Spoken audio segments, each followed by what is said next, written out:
रात के 12 बज चुके थे। भाई ने धीरे से मेरे कमरे का दरवाजा खोला और अंदर आकर मुझे सोता हुआ देखकर अंदर से दरवाजे की कड़ी लगा दी। मैं भी सोने का नाटक ही कर रही थी। कमरे में हम दोनों के सिवा और कोई भी नहीं था। मुझे अच्छे से मालूम था कि मेरा भाई आधी रात को मेरे कमरे में किस लिए आया है। मैं भी बिस्तर पर आंख बंद करके ऐसी पड़ी थी जैसे बहुत ही गहरी नींद में हो। उसके बाद जो भाई मेरे साथ करने वाला था वो मुझे मालूम था, पर मैं भी उसे रोकने की कोशिश नहीं करती थी। क्यों नहीं रोकती थी? इसका जवाब आपको कहानी में आगे मिलेगा। आखिर ये सब कैसे शुरू हुआ और भाई को सबसे ज्यादा मेरे में क्या पसंद था? पूरी कहानी जानने के बाद आपके होश उड़ जाएंगे कि कैसे उसने मुझे सिर्फ अपनी उंगली से हेलो दोस्तों। मेरी उम्र 21 साल थी। मैं सेकंड ईयर की स्टूडेंट थी। उन दिनों गर्मी शुरू हो चुकी थी, इसलिए हमें कॉलेज से छुट्टियां मिल गई थी। रोज की तरह आज भी पूरे घर की सफाई करने के बाद मैं अपने बिस्तर पर आराम कर रही थी। थकावट इतनी ज्यादा थी कि ऐसा लग रहा था जैसे पूरा बदन अकड़ गया हो। मैं अपने बिस्तर पर लेट सुकून पाने की कोशिश कर रही थी और हाथों से अपने सिर की मसाज कर रही थी। तभी मेरी एक साइक्रा आवाज सुनकर मेरा भाई विक्की बंद कमरे में आया और कहने लगा, क्या हुआ दीदी, तबीयत तो ठीक है? मैंने कहा, क्या बताओ भाई? मम्मी सारा काम मेरे सर पर डालकर चली जाती है। कॉलेज की छुट्टियां क्या हुई, सारे घर की जिम्मेदारी मुझ पर आ गई है। ऊपर से मुलाजिम भी छुट्टी पर है। मुझसे नहीं होते ये घर के काम।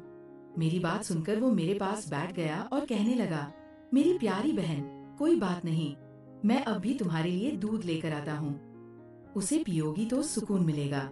विक्की की बात सुनकर मैं मुस्कुरा दी और कहा, बस तुम खाना बाहर से ले आना, मैं थोड़ी देर सो जाऊंगी। इसके बाद वो वापस दूध लेकर आया। उसे देखकर मुझे उस पर बहुत प्यार आया। सच में दुनिया में बहुत कम ही ऐसे भाई होते हैं जो अपनी बहनों का इतना ख्याल रखते हैं। मैंने उसे ढेर सारी दुआएं दी और उसका लाया हुआ दूध पीने लगी। दूध पीने के बाद मैंने गिलास एक साइड पर रखा और लेट गई। विक्की कहने लगा, चलो मैं तुम्हारा सिर दबा देता हूँ, तुम आराम से सो जाओ। वह मेरे सिरहाने बैठ गया और अपने हाथों से मेरा सिर दबाने लगा। मुझे धीरे धीरे सुकून मिलने लगा और दर्द भी कम होने लगा। मैं आंखें मूंद कर सोने लगी और गहरी नींद में चली गई। मुझे पता ही नहीं चला कि घंटों तक मैं सोती रही। मेरी आंख मम्मी की आवाज से खुली। मैं हड़बड़ा कर उठी। सिर बुरी तरह बोझिल हो रहा था। घड़ी पर नजर डाली तो रात के 10 बज रहे थे। मुझे एकदम झटका सा लगा। बड़ी अजीब बात थी कि पापा ऑफिस से वापस आ चुके थे। शायद थकावट की वजह से मुझे वक्त का एहसास ही नहीं हुआ। जैसे ही उठकर 2 कदम चली मुझे चक्कर आ गए। आंखों के आगे अंधेरा छा गया। अगर दीवार का सहारा न लिया होता तो यकीनन गिर जाती। फ्रेश होकर बाहर आई तो देखा खाने की टेबल पर सब मेरा ही इंतजार कर रहे थे। मैं जाकर आराम से कुर्सी पर बैठ गई। विक्की मुझे देखकर मेरी प्लेट में खाना डालने लगा। फिर मम्मी से कहने लगा, मी, उन्नू पर काम का बोझ थोड़ा कम डाला करें। अगर उन्नू नहीं आ रही है तो उसकी जगह किसी और को रख लें। ये बेचारी सारा दिन काम करके थक जाती है। देखें तो इसकी रंगत भी पीली पड़ चुकी है। मेरी हालत वाकई खराब हो चुकी थी। मैं बहुत थकी हुई महसूस कर रही थी। मम्मी और पापा दोनों ही जॉब करते थे, क्योंकि सिर्फ पापा की नौकरी से घर चलाना मुश्किल था। ऊपर से हमारी पढ़ाई के खर्चे भी कुछ कम नहीं थे, इसलिए मम्मी भी उसी कंपनी में काम करती थी जहां पापा नौकरी करते थे। मैं और विक्की कॉलेज जाते थे, मगर अभी गर्मियों की वजह से छुट्टियां थी, इसलिए हमें घर पर ही रहना पड़ रहा था। मैंने ये जैसे कोई मेरे बिस्तर के पास बैठ रहा हो। ऐसा लगा जैसे कोई अपना हाथ मेरी ओर बढ़ा रहा हो। डरते हुए मैंने पलट के देखा, लेकिन वहाँ कोई नहीं था। घबराहट के मारे मेरी सांसें तेज हो गई थी। मैंने तुरंत उठकर कमरे की लाइट ऑन की।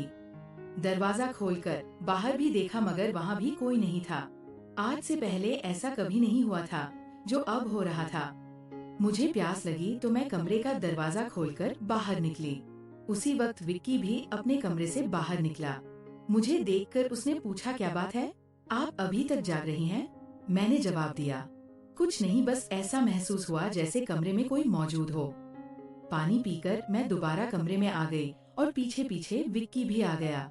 उसने कहा, आपको डरने की जरूरत नहीं है। अगर आपको डर लग रहा है तो मैं आपके पास सो जाता हूँ। मैंने उसे मना करते हुए कहा, नहीं, तुम्हें अपनी नींद खराब करने की जरूरत नहीं है।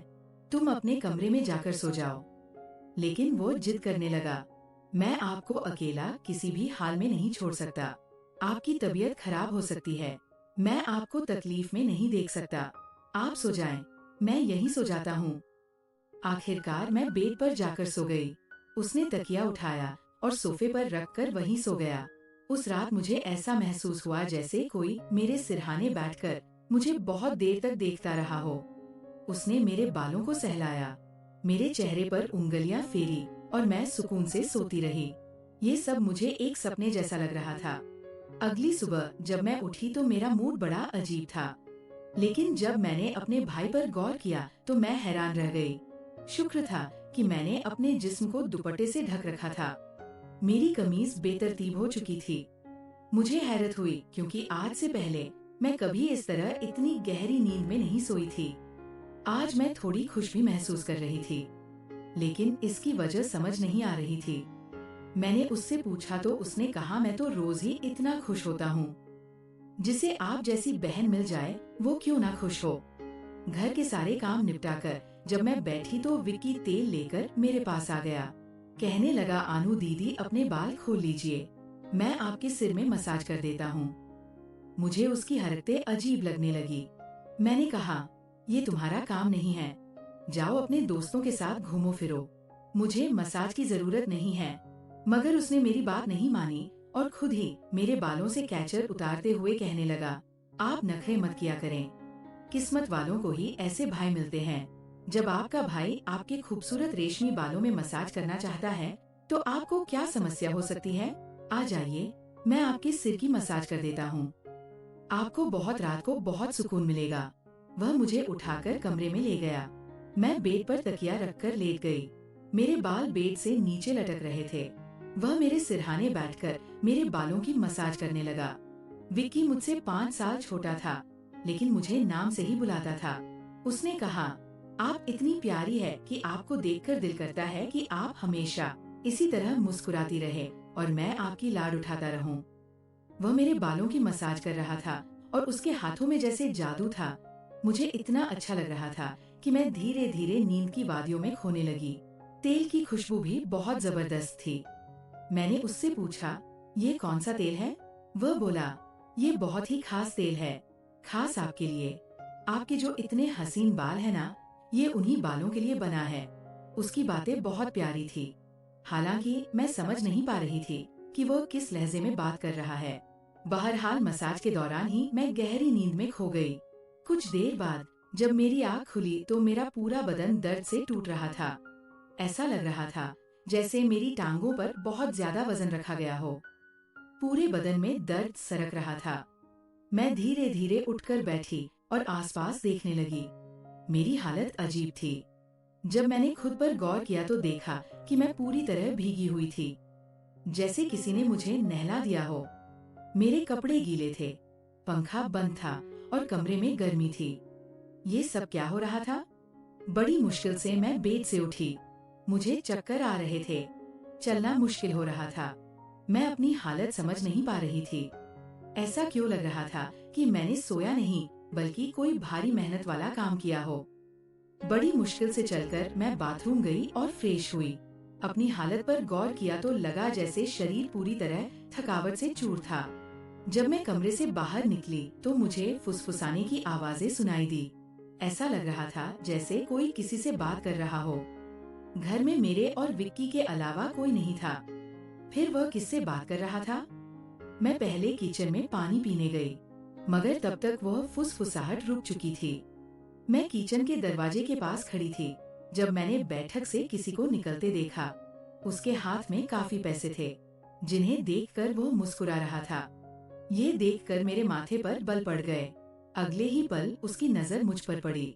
मुझे देखकर उसने कहा, अनु, आप उठ गई। मैं उसकी तरफ धीरे धीरे चलकर गई। वो हड़बड़ाकर पैसों को अपनी पटकी जेब में डालने लगा, मगर मैंने उसका हाथ पकड़कर उन पैसों को सामने लाकर पूछा, इतने पैसे तुम्हारे पास कहाँ से आए? वह नजरें झुका चुका था। धीरे से कहने लगा, आप प्लीज पापा को मत बताना। मैं ताज्जुब में थी कि उसने ये पैसे पापा को क्यों नहीं दिए। मैंने सख्ती से पूछा तो वह सहम गया। उसने कहा, ये पैसे तो पापा के एक दोस्त ने कई साल पुराने कर्ज के रूप में लौटाए थे। मैंने सोचा था कि इनसे मोबाइल खरीद लूंगा, लेकिन उसने पैसे मुझे थमा दिए। मैंने उसे डांटते हुए कहा, हाँ तुमने अच्छा किया। घर के हालात देखो किस कदर खराब है। हमारे माँ बाप दोनों नौकरी कर रहे हैं और तुम मोबाइल खरीदने की बात कर रहे हो। वो शर्मिंदा हो गया। मैं से कहा, उसी रात मैंने वह पैसे पापा को दे दिए। उस रात विक्की मुझसे कोई बात नहीं कर सका और जल्दी सोने चला गया। अगले दिन मैं किचन में काम कर रही थी जब विक्की अपने दोस्तों के साथ घर में दाखिल हुआ। मैं ये देखकर हैरान थी कि वह अपने दोस्तों को सीधा लाउंज में ले आया था। उस वक्त मैं दुपट्टा उतार कर बर्तन धो रही थी। जैसे ही वे सब हंसते हुए अंदर आए, मैंने तुरंत दुपट्टा ओढ़ लिया। मैंने उसे समझाने की कोशिश की, ये क्या तरीका है? तुम जानते हो इस वक्त मम्मी पापा घर पर नहीं हैं, फिर भी तुम इन लोगों को घर ले आए हो। विक्की तनक कर बोला, ये मेरा घर है। जब आपको मेरा ख्याल नहीं है तो मैं आपका ख्याल क्यों करूं? अच्छा खाना तैयार करो। ये मेरे बहुत खास दोस्त है। वह मुझसे काफी नाराज लग रहा था, मगर अब मैं क्या करती? खाना तो बनाना ही था। मैं उसके दोस्तों के लिए खाना बनाने लगी। तभी वो बोला, खाना परोसने भी तुम खुद ही आओगी। विक्की का ये रवैया मुझे हैरान कर रहा था।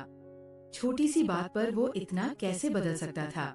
मैंने खाना टेबल पर लगा दिया। मैंने गौर किया कि उसके दोस्त बार बार मुझे घूर रहे थे। वे सभी विक्की की उम्र से बड़े लग रहे थे और अजीब तरीके से मुझे देख रहे थे, जैसे मुझे निगल ही जाएंगे। मैं डर कर अपने कमरे में चली गई और खुद को बंद कर लिया। जैसे ही वे गए, मैं विक्की पर फट पड़ी। दोबारा तुम्हारे ये दोस्त इस घर में नजर नहीं आने चाहिए। मगर वो अगले ही पल मेरे गाल थामकर कहने लगा, इतना गुस्सा कहाँ से आता है? वे दोबारा नहीं आएंगे। लेकिन आप इस बारे में मम्मी पापा को कुछ नहीं बताएंगी। विक्की के इस बर्ताव से मैं परेशान हो गई। वह कभी प्यार जताने लगता था तो कभी चिढ़ने। बहरहाल मैंने हामी भर दी और अपने कमरे में चली गई। मुझे विक्की की हरकतें दिन ब दिन अजीब लगने लगी थी। उस रोज भी जब मैं अपने कमरे में आराम करने के लिए सोई तो अचानक मुझे अपने पैरों पर किसी के हाथ महसूस हुए। मैंने चौंक कर आंखें खोली तो देखा कि विक्की मेरे पैरों को अपनी गोद में रखकर मसाज कर रहा था। मैंने तुरंत उसे ऐसा करने से मना किया, मगर वो कहने लगा, मैं जो कर रहा हूँ मुझे करने दो। इस घर में एक मैं ही हूँ जिसे आपकी इतनी फिक्र है। मम्मी पापा को तो काम से ही फुर्सत नहीं है। मैं भी थक चुकी थी। आंखें बंद की और सोने लगी।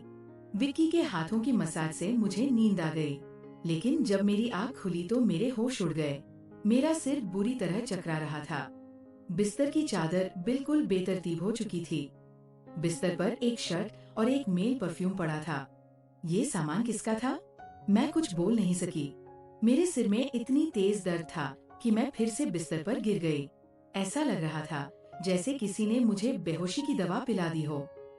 पास में फुसफुसाने की आवाजें आ रही थी, मगर कौन बोल रहा था ये मैं पहचान नहीं सकी।